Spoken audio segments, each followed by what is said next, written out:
Check it out. Let me tell you one. Freedom Hall!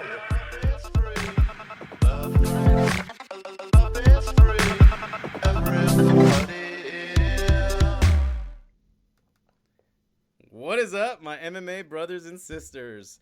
Welcome to another episode of Let's Talk MMA. I'm here with my special guest, Daniel Prodigy Gonzalez. Now, we've interviewed before. What's going on, guys? It's been a long time, but I'm back in this mix, and I remember one of those things when we spoke about last time was that you follow MMA. A lot of MMA fighters don't, but you follow MMA. You're an MMA enthusiast, but you also fight, obviously, for AKA. You're a Bellator fighter at the moment. So really quick, what's going on in your life? Catch us up really quick of what's going on with you. Yeah, man. I mean, everything's going good right now. Life's good. We're just right now training, sharpening up everything. We just got done with the fight, obviously, September 7th in Bellator, their last event at the SAP Center. Was victorious, but we're on to the next, just kind of staying ready for what's coming. So we have things on the horizon right now. Nothing official, no contracts or anything coming up. So I'm just waiting for that moment to come. That way I can announce it. Oh, very good. Now, just so everybody knows, at the moment, you can't even see me.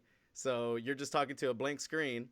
But I'm wearing my Prodigy shirt because I was at that Bellator event. You freaking finished your guy. I had my daughter with me. It was an epic night. So thank you for the performance. I appreciate that, man. Thank you for always supporting, man. Always, man. Always. And you've always been a positive guy, a great guy to talk to. So if there's ever been a good martial artist representative, you're that type that I really enjoy. But hey, we're here to talk MMA, so let's talk MMA. Let's do it. Let's do it. All right. So this past weekend, obviously, we had the huge fight, the BMF title, Diaz versus Masvidal. I ultimately was biased. I mean, if it's anyone in California generally, West Coast, right? I am going to go for that. But I knew that Masvidal was going to be dangerous. He actually showed that very much so. But overall, what were your thoughts? You're an MMA fighter. You go in there, you do this. So I'd love to hear your perspective. How did you see this fight, and what did you think about it? Yeah, I mean, the fight was very exciting, for those 3 rounds. It was very dominating. Jorge, I'm a big fan of both guys, but I really, for some reason, I just kind of wanted Jorge to win just because I feel like he's never had that breakout moment. And, I mean, the whole Ben Askren knockout was one, but I just kind of wanted him to catapult, his career going forward just because he's one of the old school guys. But the fight overall was good. The stoppage obviously is what drove everybody crazy because Nate Diaz is known for getting cut just by somebody breathing on his face. I mean, he's known for it. So, I mean, it just kind of sucks how it played out. But once I saw the doctor come in and check the cut, I was like, they're in New York. It's over. Just watch. I was telling all my family around, I was like, they're about to stop this fight. And they just did. So I was really bummed out about that. But it was a great fight. I don't like how Nate kind of said at the end of the fight, oh, I was just getting warmed up. It does not take 3 rounds to get warmed up, It does not. Yeah. And with that, because I agree. Everything that you said, I definitely agree with. Because it was entertaining. Nate hung in there. He took some shots, but he was still in there. So it makes for an exciting fight. Like, I would say there were moments in the third that Masvidal wasn't kind of prodding forward as much. So I kind of saw that, but I wouldn't have seen necessarily Masvidal fading per se, not like McGregor, like how he faded. Like he faded and he's known to fade. I didn't see that in Masvidal, but it just leaves us like what would have happened. It's just not a period at the end of the fight. And what would you say is, considering we didn't get the period at the end of the fight, even though it seems Masvidal would have had it in the bag. But since we didn't get the period at the end, should we get a rematch? I mean, I would like to see a rematch just because it's a fan favorite fight. I mean, they're both pretty much the same stylistically in a way. But honestly, Jorge right now, he's getting that winner of Usman and Colby Covington. That is what's happening right now. I know Nate Diaz is like, oh, let's see if this guy will take the rematch. And Jorge saying, I will give you the rematch. But business is business. When they give Jorge the numbers of this upcoming title fight with Usman and Kobe, he can't say no. Nate Diaz is kind of on the shelf right now. I mean, he's injured. He said he had a bad knee injury coming into this fight. So maybe he has to sit down and rest for a little bit. And I heard he was getting plastic surgery on his eye. Yeah. So it seems like Nate is going to be on the shelf for a little bit. So I guess Jorge's going to move on. Yeah, that's pretty much it. I mean, I do think it's going to happen in the future. If Nate really wants it, it's going to be a big fight no matter what. I don't see it happening anytime soon, like you said. But you said something like that is our next topic. Masvidal, obviously, he had a great performance. And he had mentioned in the post-fight and then Ariel yesterday on that interview that he's interested in fighting Canelo. Obviously, a big boxing fight. No. And what's cool about that is just that it seems that he's doing the playbook of Conor, big show at New York with a decisive win and trying to get that huge boxing money fighting Canelo. Whether he loses or not, he'll get a fat check, and I think ultimately that's what he wants. But yes, I'm glad I have you here today. So for the folks that don't know, you obviously started your MMA journey, but then you had this break in boxing, and you just stuck with boxing, and obviously now you're back in MMA. Right now, you just said no, you don't like this idea. But tell us, why don't you like the idea, and tell us how your experience may be involved in why you're saying no. Yeah, I mean, I like the idea money-wise, business-wise for Jorge because I think he deserves it. Taking a fight and challenging the best boxer right now, Canelo Alvarez, it's not really smart and ideal competitive-wise. Business-wise, absolutely.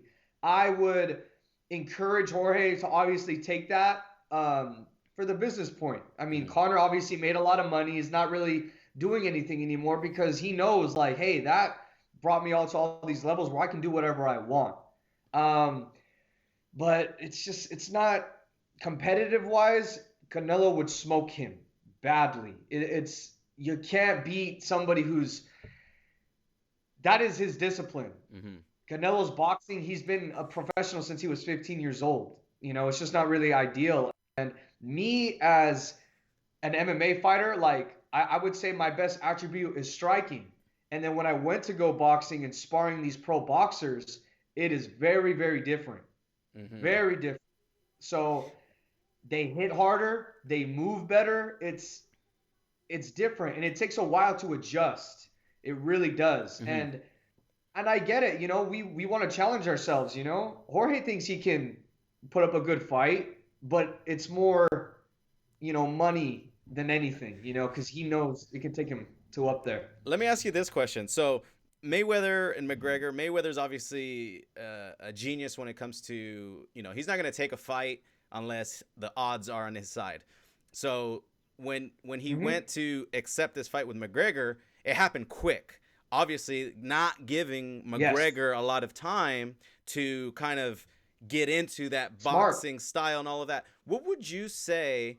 Now, Masvidal's been fighting his whole life, so I'm sure he's had plenty of, boxing, but it's always been for MMA. So a professional MMA fighter at that caliber, how much time do you think he would need to just kind of form his style as just a boxer? Is that even possible? I mean, anything is possible, but it's not likely. It's years, my man. Like, think of Canelo's rise, amateur when he was a kid, up to the boxing ranks to get him to this point. Look at what he did to all these guys: Cotto, Triple G, recently Sergey, Daniel Jacobs. You literally need to look at all these guys, how he's doing it to. Yeah. Look at what he's doing. He's dominating these guys. Jorge, he would do something maybe, but nothing to affect Canelo to the point where it's like, man, this is going to be the easiest training camp, the easiest fight of my life, and the easiest paycheck of my life. That is how Canelo would see this fight. Yeah, it's interesting, man. Now, we'll end it on this. Obviously, it's a great topic. It's entertaining. We would watch it, right?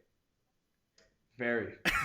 You're like, of course we would. Of course we would. All right, brother. Well, our last topic of today is Stylebender calling out Yoel Romero. Now, the thing with this is nobody calls out Yoel Romero.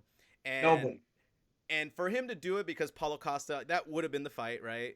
But he's injured, so that's not going to happen anytime soon. Stylebender, he wants to get back in there, getting those itchy fingers, as he likes to say. So,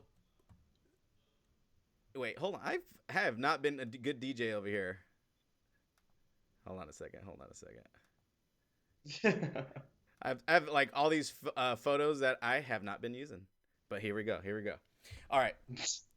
So, this might not happen, but it might happen, right? And the reason it won't happen is because they're saying it's a tough sell. Yoel had 2 chances at the belt versus Whitaker, even though some say he kind of either won one of those, won both of them, or whatever you want to think. So they're very competitive. So I would say it's deserving. Like he's a guy that's going to give him a good fight. But let's just assume it's going to happen. How would you see that fight going, and do you think it should happen? I definitely think it should happen. Yoel Romero is one of those top guys who is just he's always going to be at the top. He's always going to be recognized as one of those guys who's always going to be in the run for a title shot. You know, he's right there. If the fight were to play out, I could see Adesanya picking him apart for 5 rounds. Finishing Yoel, that's very slim, but I could see that happening. Yoel, I could see him giving Adesanya a lot of trouble. I've seen Kevin Gastelum give him a lot of trouble with the pressure and the slick boxing. Yoel knows how to close that distance and come in with those big devastating shots. So that fight is a big toss-up, but for me, I would have to put my money on Adesanya. Very tough fight, though. Can Yoel take him down? Yes, absolutely. Absolutely. Because well, I was really hoping Whitaker was going to employ a takedown strategy in one way or another. I felt he was probably one of the strongest guys to attempt it against him. Obviously, he didn't even try, so we don't know. But Yoel's a beast of a man that if he gets a hold of you, you know, he's going to be strong and take him down. But at the same time, you know, people like Whitaker have gotten away from him. And I guess my question is, have you been impressed with Adesanya's takedown defense? I am very impressed. You know, he does get taken down, but he's very slick on getting back to his feet. You know, he's very efficient with his energy. Everything he does is very technical. He's not using strength to get up. He's not using his power to get up. It's all technique. It's all with a purpose, you know. So if Yoel does take him down, I could see Yoel kind of holding him there, but I could also see Adesanya working to get back up on his feet. Very tough, though. Tough fight. So do you think that fight should happen next? I think it should happen, but it won't. I read an article this morning that they're going to give Yoel a fight, and if he wins that fight, that's going to be the next fight for Adesanya. Oh, I see. So it'll be more of there's a contender fight first. Yes. And who did they say they were going to fight or put him against? They didn't say anything yet, but I saw that they were going to find Yoel Romero a fight, and the winner of that fight will be Adesanya will be facing the winner. So it's obviously 2 big names, Yoel and some other guy. We don't know yet, but we're going to like it regardless of whoever faces that fight with Adesanya. No, you know what? And that's completely smart, right? Because what was said yesterday, you know, in not being able to sell it, because he's lost his last 3, right? So it's understandable. But you give him a fight, he beats him. Hopefully he beats him, you know, in a good way. Now, holy crap, Yoel's back, blah, blah, blah. And then Israel goes into the octagon, they face off, and now the hype train begins, right? It's back. Awesome. All right, brother. Well, we are out of time for now. I appreciate you taking the time to talk to. I could talk to you all day. There's plenty of topics, but We can go all day, my man. I ain't going nowhere. but we'll keep it at that for now. Obviously, we'll definitely do this again. But thank you, brother. And I got your Instagram here. I'm glad Fight News is coming up, so we'll be on the lookout. All right, my brother. I appreciate you. Thank you for everything, man. Of course, of course. All right, brother. Everybody, thank you guys. Make sure you punch the shit out of that like, subscribe for some more, and we'll see you next time. Peace.